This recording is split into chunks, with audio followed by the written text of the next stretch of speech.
My English name is Ivy. My Chinese name is Li Fangying. My student number is S0741014. I'm freshman at NCUE. I majored in English. The title of the speech is How Doctors Can Help Low-Income Patients and Still Make a Profit by P.J. Parmer. Colfax Avenue, here in Denver, Colorado, was once called the longest, wickedest street in America. My office is there in the same place. It's a medical desert. There are government clinics and hospitals nearby, but they are not enough to handle the poor who live in the area.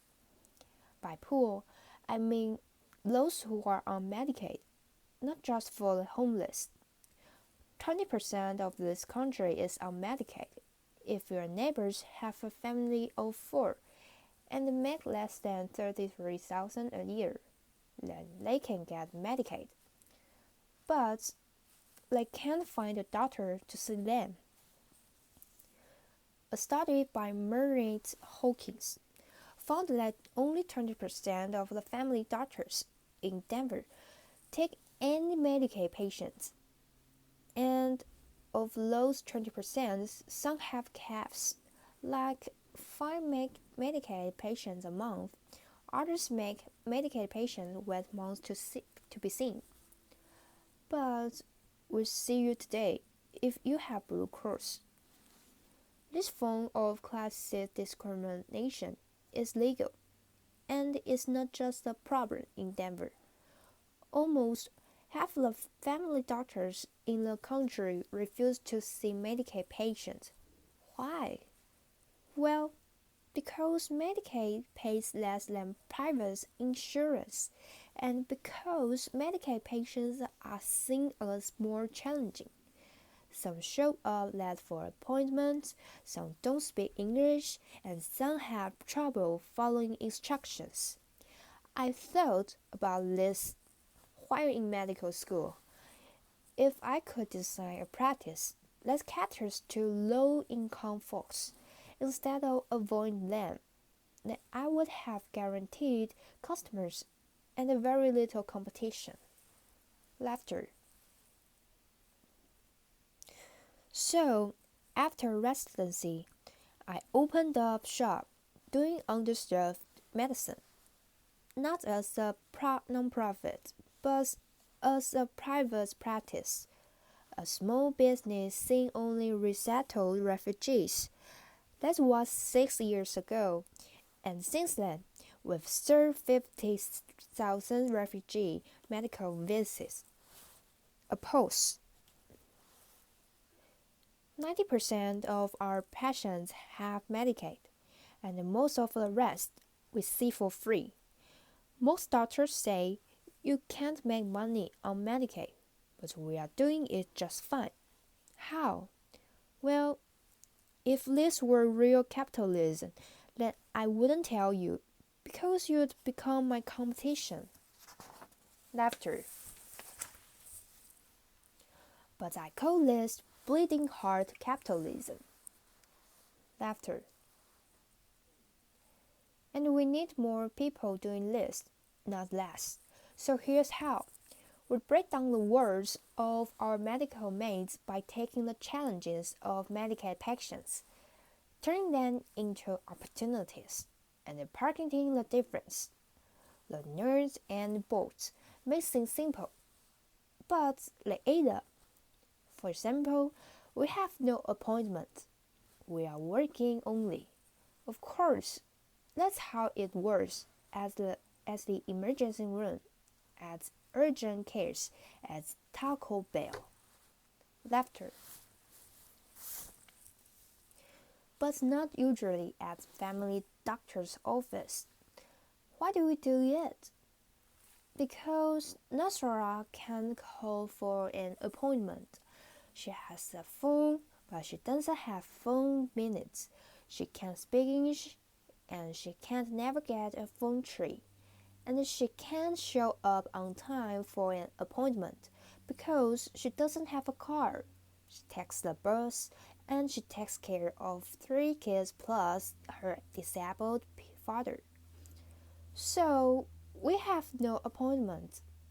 She shows up when she wants, but usually waits less than 15 minutes to be seen. She then spends as much time with us as she needs. Sometimes lasts 40 minutes. Usually it's less than 5. She loves this flexibility. It's how she stole doctors' insomnia. And I love it because I don't pay staff to do scheduling. And we have a zero no-show rate and a zero last-show rate. Laughter. A pause. It makes business sense. Another difference is our office layout. Our exam rooms open right to the waiting room. Our medical providers room their own patients, and our providers stay in one room instead of alternating between rooms. Cutting steps cuts cost and increases customer satisfaction. We also hand out free medicines right from our exam room, over-the-counter ones and some prescription ones too. If Nazara's baby is sick, we put a bottle of children's Tylenol or amoxicillin right in her hand. She can take that baby straight back home instead of stopping at pharmacy.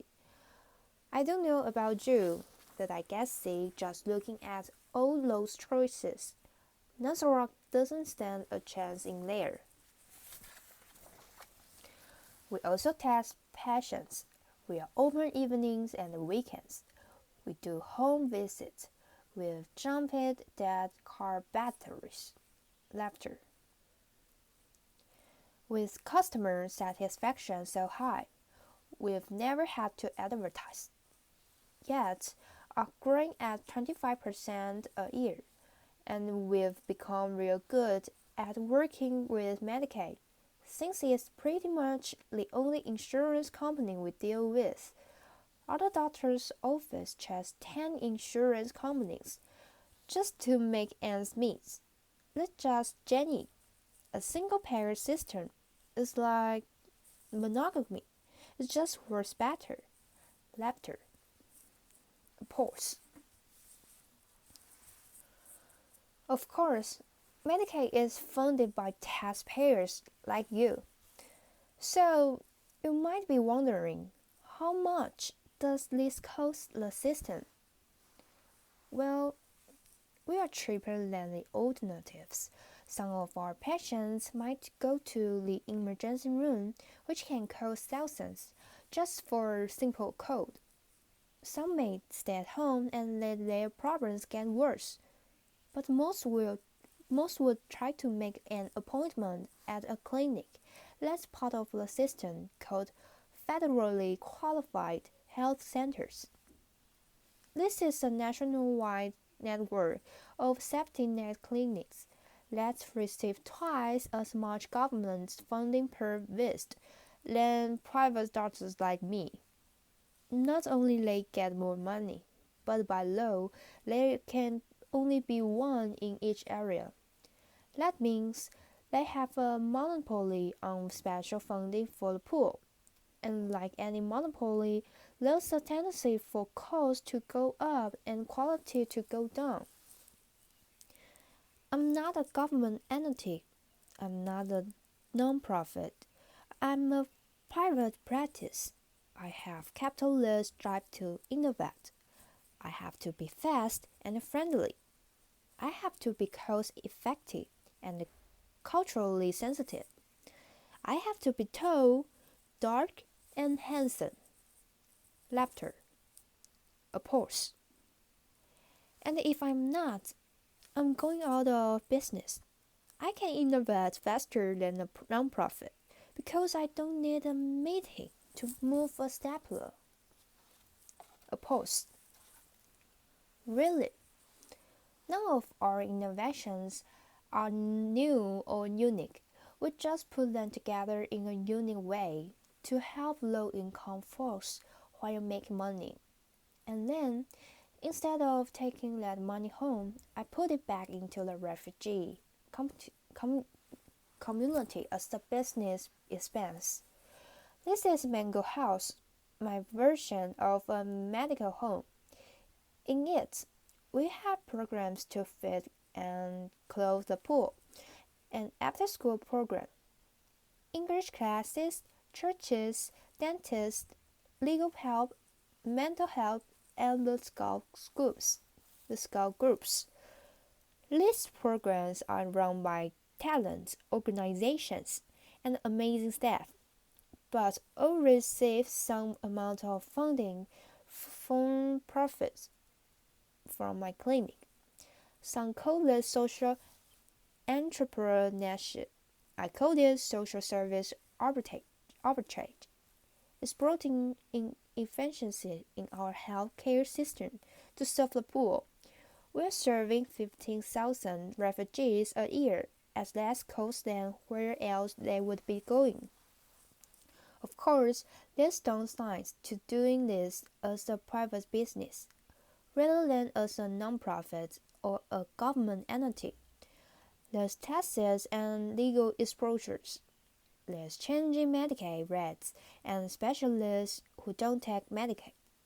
And there's bomb threats. Notice there's no apostrophes. It's like we are going to blow up all you refugees. Laughter. We're going to blow up all you refugees, but then we went to your English class instead. Laughter. Oppose.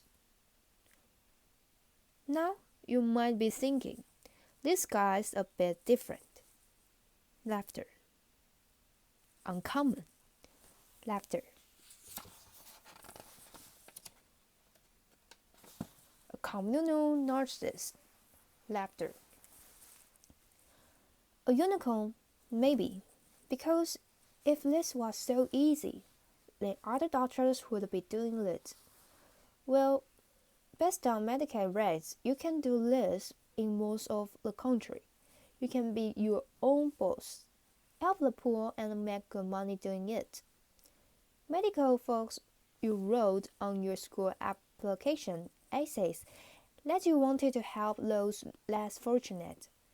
But then you had your idealism beaten out of you in training, your creativity bred out of you. It doesn't have to be that way.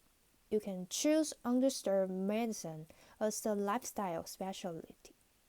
Or you can be a specialist who cuts costs in order to see low-income folks. And for the rest of you who don't work in healthcare, what did you write on your application? Most of us wanted to save the world, to make a difference. Maybe you've been successful in your career, but are now looking for that meaning. How can you get there? Oh, I don't just mean giving a few dollars or a few hours. I mean, how can you use your expertise to innovate new ways of serving others? It might be easier than you think. The only way we're going to bridge the underserved medicine gap is by seeing it as a business opportunity. The only way we are going to bridge the inequality gap is by recognizing our privilege and using them to help others. Oppose.